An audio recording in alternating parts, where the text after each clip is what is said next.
২১ বছর পর ইতিহাস অস্ট্রেলিয়াকে হারিয়ে বিশ্বকে চমকে দিল Bangladesh. Bangladesh versus Australia first one day 2026। ২১ বছর পর ইতিহাস গড়ল অস্ট্রেলিয়াকে হারিয়ে বিশ্বকে চমকে।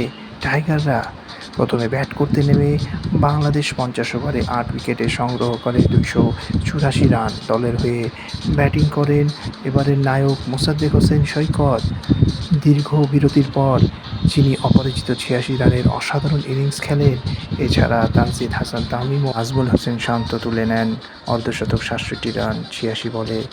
মূলত মোসাদ্দেকের ৮৬ রান ৭০ বলে অপরাজিত টাইগারদের জয়ের পথে নিয়ে যায়। রানা তুলে নেন তার ক্যারিয়ার সেরা একটি বোলিং লাইন-আপ অজিতের বিপক্ষে। ৪ উইকেট ৪১ রানে ১০ ওভারে। মোস্তাফিজ ২টি উইকেট ২৪ রানে এবং মোসাদ্দেক অলরাউন্ড নৈপুণ্য দেখান ২টি উইকেট ৩৭ রানে। টাইগাররা জয় পায় ৮৬ রানের বিশাল জয়। ২১ বছর পর ডিএলএস মেথডে। মোহাম্মদ সামিরুল ইসলাম, স্টার ক্রিকেট বাংলাদেশ।